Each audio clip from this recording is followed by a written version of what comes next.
Roberto Carlos est un célèbre footballeur brésilien connu pour ses tirs puissants et précis. Il a été considéré comme l'un des meilleurs arrières latéraux de l'histoire du football. Sa frappe de balle était particulièrement impressionnante, car elle était rapide, efficace et exceptionnelle. Il a notamment marqué l'un des buts les plus célèbres de l'histoire du football lors d'un match entre le Brésil et la France en 1997. Sa frappe enroulée de plus de 30 mètres a surpris le gardien français et est entrée dans le but, suscitant l'admiration des fans du monde entier. Le 3 juin 1997, Roberto Carlos a stupéfié le monde avec l'un des coups francs les plus spectaculaires de l'histoire du football.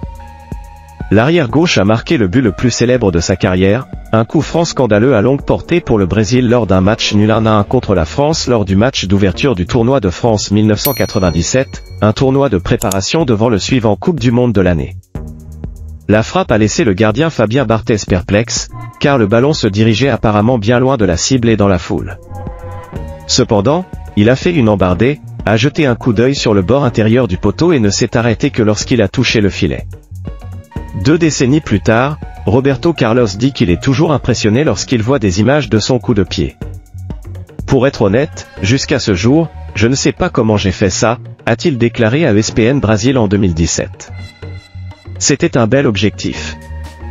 Cela a nécessité beaucoup d'entraînement et de travail acharné tout au long de ma carrière.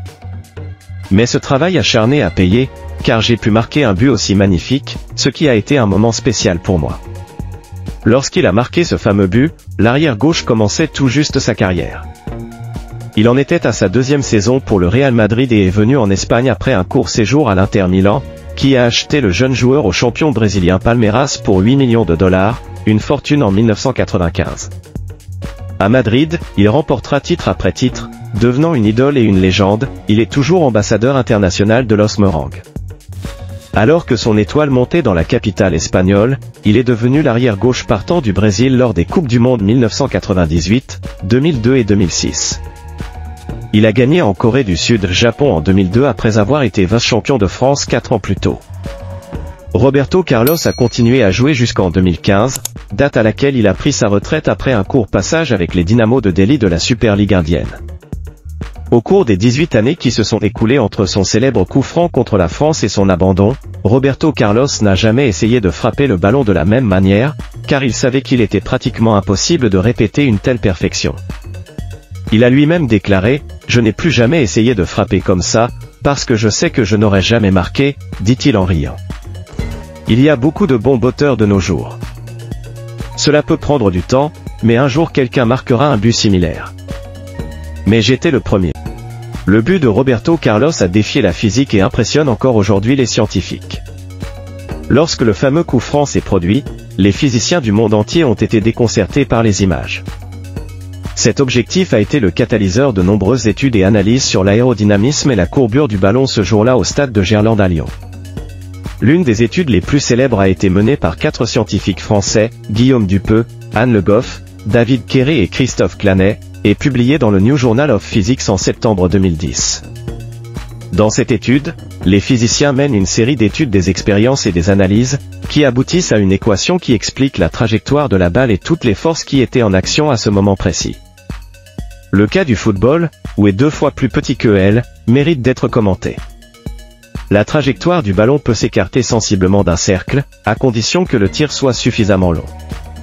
La trajectoire devient alors surprenante et quelque peu imprévisible pour un gardien de but, ils ont écrit. C'est ainsi qu'on interprète un but célèbre du joueur brésilien Roberto Carlos contre la France en 1997. Ce coup franc a été tiré d'une distance d'environ 35 mètres, c'est-à-dire comparable à la distance pour laquelle on s'attend à ce genre de trajectoire inattendue. À condition que la frappe soit assez puissante, autre caractéristique des capacités de Roberto Carlos, la trajectoire du ballon s'infléchit brutalement vers le filet, à une vélocité encore assez importante pour surprendre le gardien. Dupeux, Le Goff, Quéré et Clanet concluent que si les calculs corrects étaient faits, et que les distances et les forces étaient répétées, le fameux but pourrait être reproduit par un autre joueur. Ceci, cependant, est impossible, de l'avis de l'un des physiciens les plus importants du Brésil. Il décrit le chef-d'œuvre de Roberto Carlos comme un « miracle du football ». Mais comment diable a-t-il fait pour la mettre au fond? Je pense que c'est un miracle, avoue le Brésilien, dont le tir a été mesuré à 137 km/h. Parce que depuis, je n'en ai pas vu des comme ça. Un miracle, il n'y en a qu'un dans le monde. On verra des buts qui lui ressemblent, mais des buts pareils, non. C'est des choses qui arrivent une fois dans la vie et ça m'est arrivé. En fait, Roberto Carlos explique sa réussite par un élément extérieur, le vent, d'autant que Gerland était en travaux. Si je la frappais mal, elle finissait au poteau de corner. Mais dans le stade, à Lyon, si je me souviens bien, il y avait un espace par lequel le vent entrait par la droite. Quand je frappe, le ballon part vers la droite, mais le vent, ce fameux vent, m'a ramené le ballon vers le but.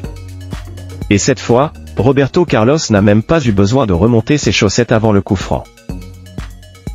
Passez une bonne journée, on se voit très prochainement. Si vous êtes curieux, regardez cette vidéo, qui apparaît juste devant votre écran.